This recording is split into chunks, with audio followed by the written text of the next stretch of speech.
Muito bem, pessoal. Bom dia a todos. Estamos iniciando o nosso curso de refrigeração e climatização doméstica, certo? Onde iremos abordar nas primeiras aulas um conjunto de revisões acerca de alguns conteúdos da termodinâmica e da área térmica, né, como a calorimetria, termometria e a transmissão de calor. Então, essas aulas de revisão, elas servem para dar uma base e um norte legal para quando a gente estiver mais imerso nos estudos da refrigeração, a gente poder relembrar alguns conceitos, certo? Básicos da ciência por trás da refrigeração. Então, a aula de hoje, ela tem como objetivo capacitar e analisar e interpretar fenômenos físicos relacionados à temperatura, calor, princípios físicos de transmissão de calor, onde a gente vai estudar os conteúdos da introdução, dos termômetros de gases, termômetros metálicos, pirômetros ópticos, termômetros de termopar, dilatação térmica e escalas termométricas. Lembrando que a bibliografia principal que vai ser usada para essa revisão será a apostila do curso de formação de operadores de refinaria da Petrobras, o qual, nesse caso, ele trata de termometria, calorimetria e transmissão de calor. Hoje vamos falar de termometria. Então, a temperatura em si, ela é uma grandeza física utilizada para avaliar o estado de agitação das partículas de um corpo, caracterizando o seu estado térmico.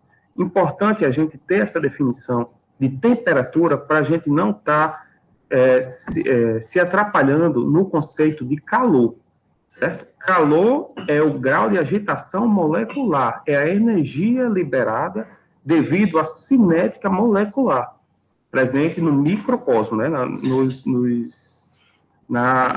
dentro do material, né, na concepção micro, dentro do material. Então, a temperatura, ela é uma escala que o ser humano criou para mensurar esse grau de agitação molecular, essa energia liberada pela agitação das moléculas, ou liberada ou absorvida, né? Então, essa figura aqui, ela relata bem o conceito do estado zero da termodinâmica, vamos dizer assim. Por quê? Porque o estado zero da termodinâmica, ela trata do equilíbrio, né? Então, quando você tem um material de temperatura A e o outro material de temperatura B, se a temperatura A for maior que a temperatura B, o fluxo de calor, ele sai da temperatura de maior nível de agitação molecular, de maior temperatura, para menor temperatura, de modo que a união dessas duas massas aqui gerem um equilíbrio entre as partículas, ou seja, um equilíbrio térmico. Se esse material tiver a mesma massa e for constituído desse mesmo material, de mesma massa e constituição, o equilíbrio térmico vai ser a média de suas temperaturas. Caso sejam de materiais diferentes, tem que ponderar pelo calor específico. E caso tenha massas diferentes, tem que ponderar pela capacidade calorífica. Certo? Então, a avaliação da temperatura de um corpo é realizada por um instrumento chamado termômetro. Então, aqui nós temos o primeiro elemento primário do sensoriamento térmico, certo? O termômetro. Então, dentre os termômetros, nós temos o termômetro de gás, certo? Ou termômetro de gases. E justamente a partir das leis químicas, né? Você pode ir lá estudar o Gay-Lussac, o Boyle, tudo isso aqui, ele trata dos aspectos termodinâmicos, certo? De gases perfeitos. Então, a partir da contração ou expansão desse gás, você vai ter a leitura da temperatura. E a expansão e contração desse gás, ele está intimamente intrínseco à temperatura no sistema. Utilizados para medições de alta precisão em amplos intervalos de temperatura, de menos 263 a 1000. A variação de temperatura está relacionada com a variação de pressão e o volume do gás utilizado como substância termométrica. Nós temos também os termômetros bimetálicos, que trabalham de maneira análoga ao termômetro a gás, sendo que o elemento de expansão e contração desse sistema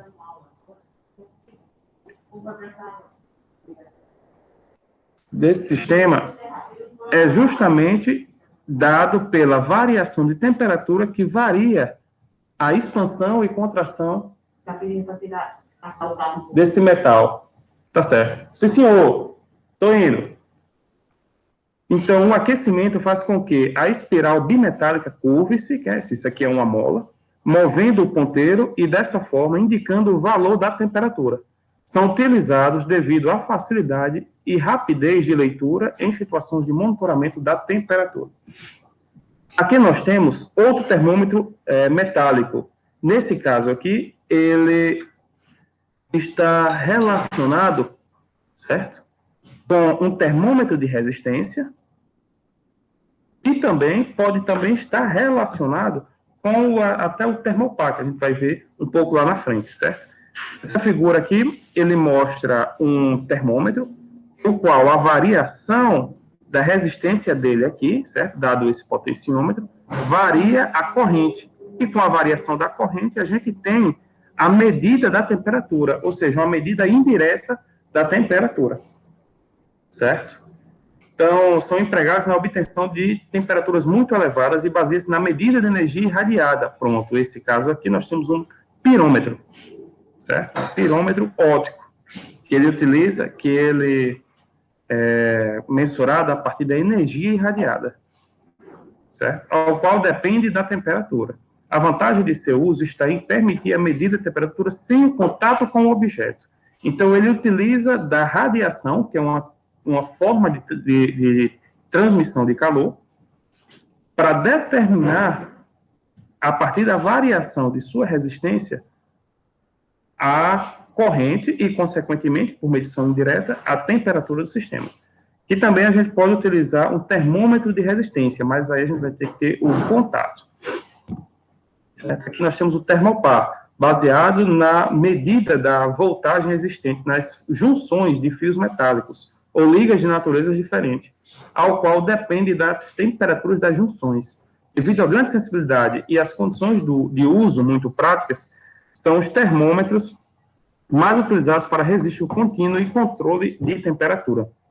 O termopar, ele é um transdutor de temperatura, ou seja, a partir da fusão da soldagem de dois materiais, com a mudança de temperatura, esses dois materiais de coeficientes de dilatação diferentes, certo? E de potencial de oxidação também diferente, ele vai gerar uma diferença de potencial. Essa diferença de potencial vai ser possível quantificar a temperatura no sistema. Certo? Dilatação térmica. De um modo geral, quando a temperatura de um corpo aumenta, suas dimensões aumentam e o fenômeno é determinado pela dilatação térmica, ocorrendo a contração térmica quando a sua temperatura diminui. Então, aqui é importantíssimo a gente saber que o aumento da temperatura gera, na verdade, o aumento da entropia gera o aumento da temperatura, né? Certo? Porque o que está menor se apresenta no maior, né? Então, a dilatação linear trata-se do aumento do comprimento, característico dos corpos, né? O bebê acho que o bebê está chorando, mãe. A dilatação superficial é o aumento da área, e a dilatação volumétrica é o aumento do volume dos corpos. Certo? Entendendo melhor, a dilatação volumétrica ela vai relacionar o volume inicial vezes um coeficiente de dilatação volumétrica pela diferença de temperatura no sistema. E a dilatação linear, o comprimento, e a dilatação superficial, a sua área. Certo? Então, a gente utiliza isso na engenharia, e, inclusive, ele tem que estar sempre nos meios de cálculos de projetos, de modo que, quando projetamos uma estrutura, temos que levar em consideração essa dilatação volumétrica linear e ou superficial, certo? E aí nós temos a dilatação aparente do líquido, que é muito importante nós sabermos isso aqui, certo? Então, dependendo da relação entre o coeficiente de dilatação do líquido e o coeficiente de dilatação volumétrico do material de que é feito o recipiente, poderá-se-á observar um transbordamento ou não, pois a dilatação aparente depende da dilatação do líquido e da dilatação do recipiente, certo? Então, isso aqui é muito normal, principalmente para quem vai trabalhar com operadores de refinarias. Certo? Por exemplo, uma distribuidora utiliza tanques de aço de capacidade igual a 10 a quarta litros para armazenar combustível. Suponha-se que o tanque foi completamente cheio de gasolina no começo da manhã, com a temperatura a 10 graus. Com a proximidade do horário de almoço, um funcionário observou que havia extravasado uma certa quantidade de gasolina. Sabendo-se que a temperatura do ambiente próximo ao horário de almoço era de 30 graus, determine o volume de gasolina que transbordou. Então, o que é que a gente vai fazer aqui? A gente vai calcular a dilatação volumétrica da gasolina, certo? Volume inicial, coeficiente que foi dado, está aqui, e a diferença de temperatura, 30 menos 10. Então, a gente tem 200 litros. E o tanque de aço, certo? Que a gente vai calcular também o seu volume, que foi 2,4 litros. Certo? Dessa forma, teremos o somatório, certo? Esse somatório aqui, e a gente percebe que houve um extravasamento do volume de gasolina de 197,6 litros, devido apenas à dilatação dos materiais. Certo? Nós temos também a dilatação anômala da água, certo? Então, a gente entende que quanto maior a temperatura, mais vai dilatar um corpo. No entanto, a água, ela possui uma anomalia. Entre 0 e 4 graus, ela contrai, certo? E após isso, ela dilata linearmente. No entanto, de 0 a 4 graus, há uma contração. E aqui nós temos algumas escalas termométricas, das quais a gente utiliza as mais comuns são as Celsius, Kelvin, Fahrenheit e Rankine. Rankine não tanto. A gente utiliza mais essas três aqui, certo? Do qual as relações entre si estão aqui, cotadas nesses pontos. A temperatura, para você encontrar em Kelvin, você vai ter que fazer a temperatura em graus Celsius mais 273, certo? Para transformar de grau Celsius para Kelvin. Para transformar de grau Celsius para Fahrenheit, você divide o Celsius por 5 e divide o Fahrenheit por 9. Consequentemente, para você transformar de Fahrenheit para Kelvin, você tem que fazer a diferença de Fahrenheit menos 32 dividido por 9, que é igual a temperatura Kelvin menos 273 dividido por 5. E para relacionar a temperatura Rankine com Kelvin, você iguala a 9/5 desse valor. Certo? Então, ficamos por aqui nessa aula.